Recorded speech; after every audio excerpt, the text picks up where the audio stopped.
Welcome to this edition of News Briefing for Beds, Cams and Herts. I'm Stephen Rhodes. A recent visitor to the FSB in Hertfordshire was the National Chairman, John Allan. He was attending the AGM of the Herts branch. On his arrival, he was greeted by the FSB's Maree Atkinson. And prior to the event, we caught up with them. Business editor David Tooley first asked Maree, who's been working with businesses in the area for the last 10 years, how the picture was looking in Hertfordshire. Well, we've come through a really tough period, but certainly things are very much on the up. We're back now across the county of having the same level of businesses that we had pre-recession.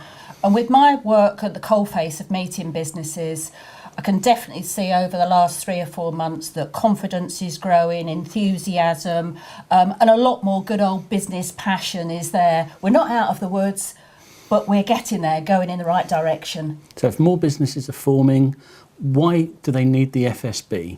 Well, if you work for a big organisation, you have a lot of expertise at your fingertips. It might be finance, it might be HR, and the FSB provides all of that under one roof. So if a business is perhaps thinking of taking on staff, which many are these days, we can help with things like contracts of employment, advice on maternity leave, and areas like that. We help businesses with their terms and conditions, things like copyright laws, and help businesses as well, perhaps if they need a bit of advice on taxation matters and should they be VAT registered. Do you think we're in for a period of growth now? I sincerely hope we are, and all the indications are that we are. There's the blue sky that's out there, and that should bring a lot of growth for the foreseeable future. So, that's the picture in Hertfordshire. But what about the picture nationally? John Allan.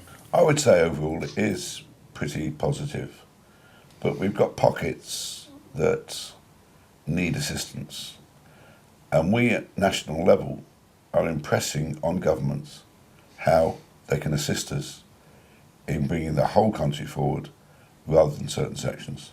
So John, you were indicating there that there are things that are holding businesses back. What are those things? Well, there's certainly trust in the banks. There's small business rate relief.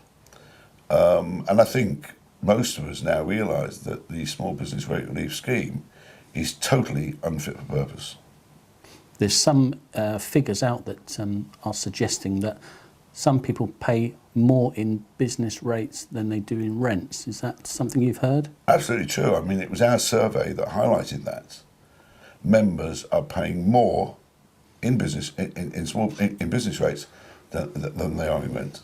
That's an incredible situation to be in, really, isn't it? How did we get into that position? Well, it's a scheme, unfortunately, that's been on for a long time. Business rates have been going up year after year, and government, nationally, is relying on that money to balance their books. Parking is another one then, John, isn't it?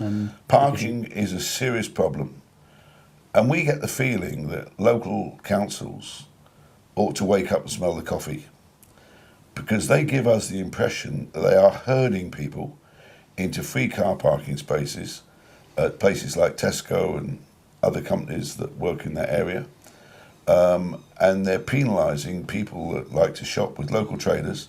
We're not on a level playing field, because not only are we being screwed on business rates, but we're being screwed on car parking fees as well. So John, where do you think we're going in the future? Optimistic? Pessimistic? I think we've got to be optimistic, but we've also got to remember the banks, they've lost people's trust, and they've got a really big job to get that trust and that confidence back.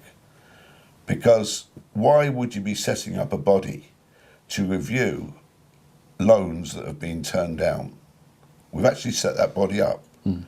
And when people have been refused loans go to that body, we find that 7 in 10 get them. The latest figures out show that banks are lending even less to small businesses. Absolutely. It's absolutely appalling the way that, and they'll keep telling you they've got loads of money in the coffers and they're waiting for people to come in to borrow. But obviously those figures prove that to be incorrect. Is there an alternative though? Are there alternatives to the banks? Well, there are, and we're reviewing those at the moment at national level. I don't want to go into too much detail on that, but there are other lenders out there who we are talking to. In conclusion, growth or no growth? Oh, there's certainly growth. in certain pockets. And we want to ensure that growth covers the whole country. And that concludes this edition of News Briefing for Beds, Cams and Herts. See you again soon.